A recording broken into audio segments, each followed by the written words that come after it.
Welcome back. President Joseph Boakai is challenging young people to take their education seriously to prepare themselves for future leadership. He urged them to embrace the culture of reading if they are to compete with their global counterparts. President Boakai made the comments at the African Youth Leadership Forum at the Best Brain International University in Tinker Village Monday.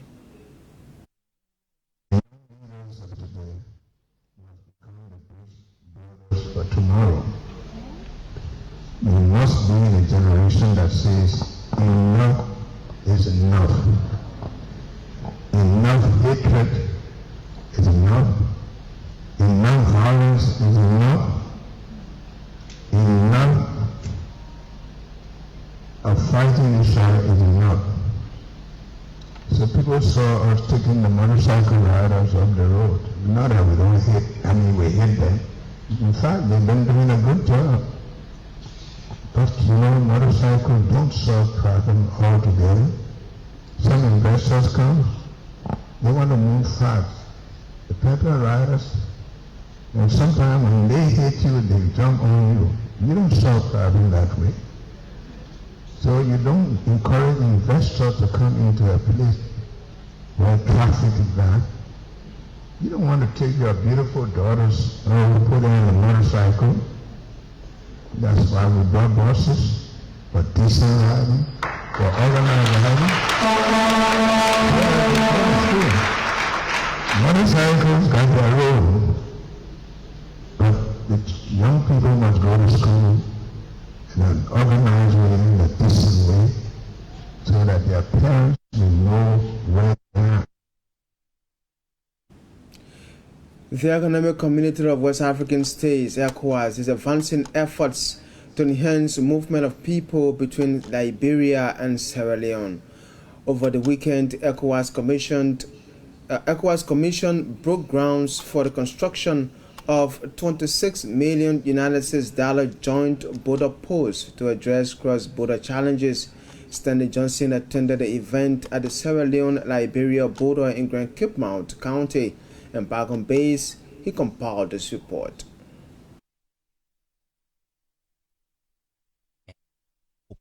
Infrastructure development to safeguard the movement of citizens from both countries. At the start of the ceremony, ECOWAS Commission Vice President Danchen Chichibinja outlined the regional body's role in the project. Today, we have the privilege to officially launch the construction works of the joint border post between Liberia and Sierra Leone, a project fully financed by the ECOWAS Commission, which marks a major milestone in our region's integration process.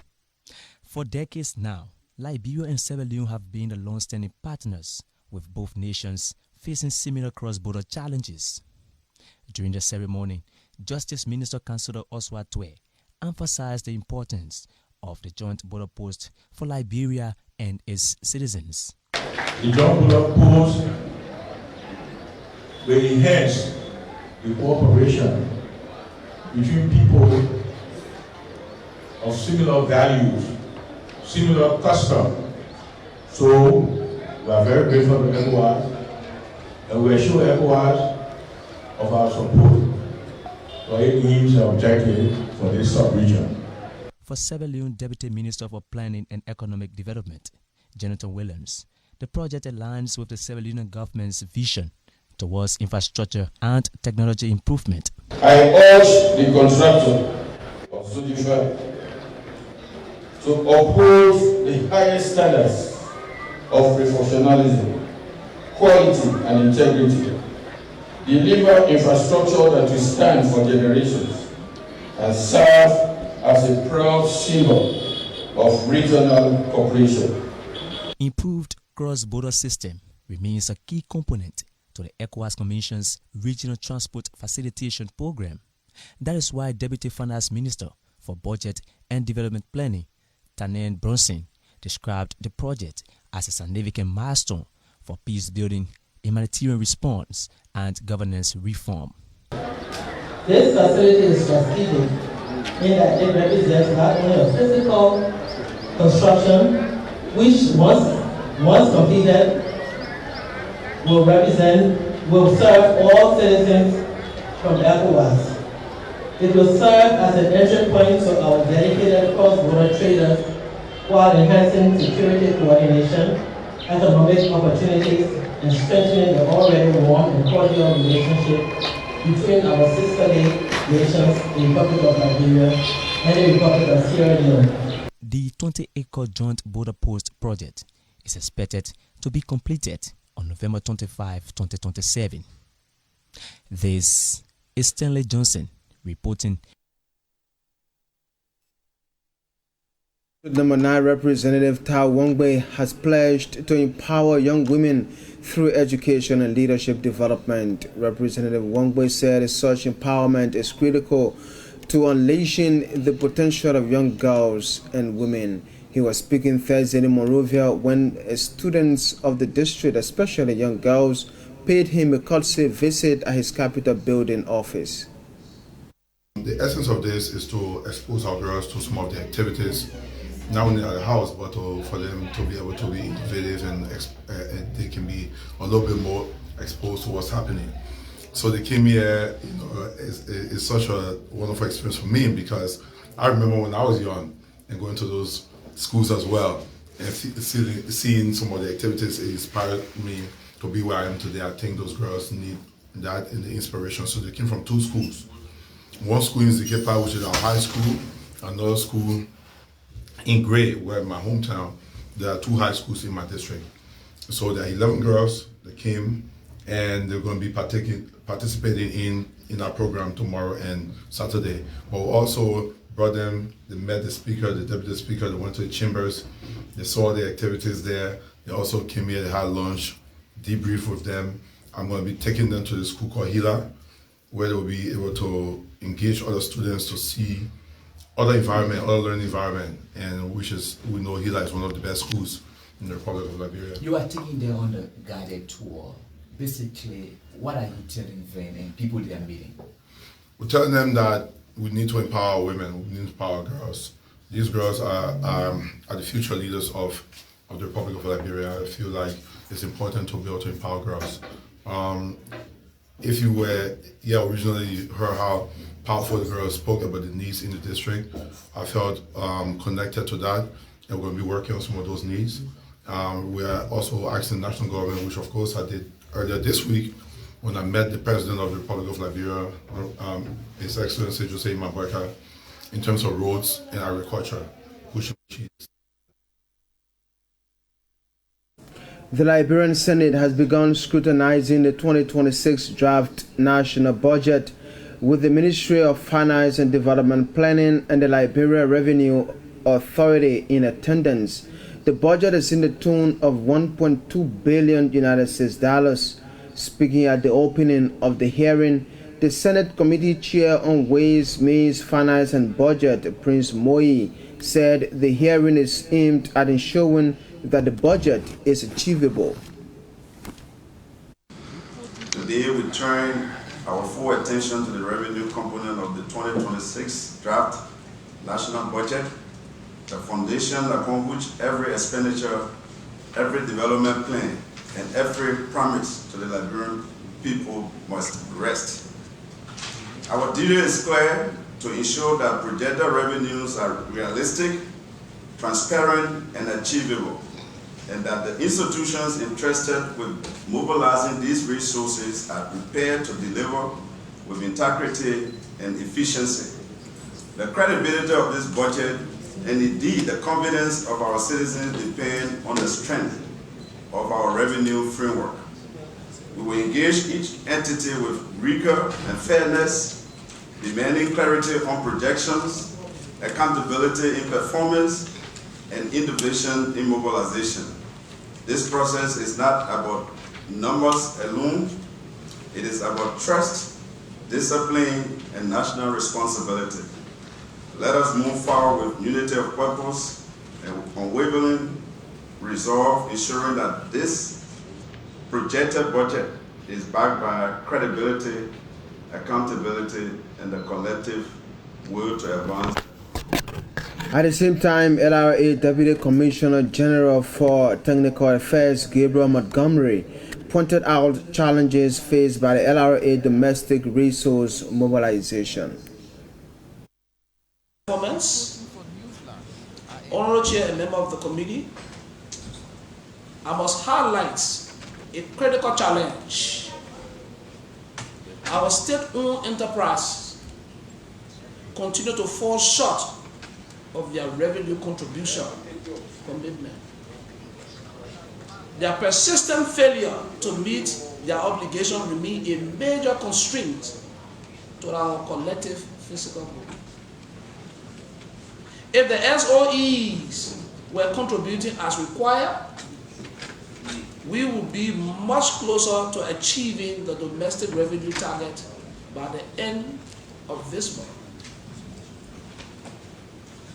It is therefore important that we initiate a constructive national conversation on how SOEs can be compared and supported to fulfill their statutory and fiscal responsibility. Strengthening SOE compliance is not just the LRA concern, it is a national priority. And our support will be essential in addressing it.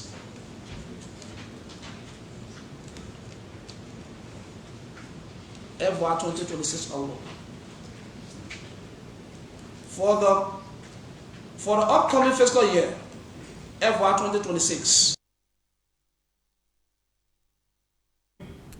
The Liberia Political Centrism Movement, a non-for-party movement, has officially been launched in Monrovia. The movement is aimed at setting the stage for new political thought aimed at bridging national division in the country. Speaking at the launch Saturday, the movement's vision bearer, Councillor Kanil Bagbala, outlined the core principles of centrism and called for a new era of inclusive leadership in Liberia. And the question we must ask ourselves is what caused this suffering? It was not one tribe, not one county, not one party. It was national vices that grew unchecked. Greed, exclusion, corruption, hatred, abuse of power, a winner-take-all politics. A nation that feeds these vices walks toward destruction. Centrism is the antidote. Centrism teaches us that the survival of our country depends on balance. Not everything is left and not everything is right. Not everything is for one group and not everything is for one party. As Barack Obama once said, we are not divided as our politics suggests. Centrism reminds us that Liberia is bigger than our disagreements. And Liberia's progress requires all parties, all tribes, all counties, all citizens working together. When we gather today at this launch, we are saying something powerful to the world. Liberia refuses to return to the past. Liberia chooses peace. Liberia chooses unity. Liberia chooses the center. My friend, centrism is not weakness. It is courage.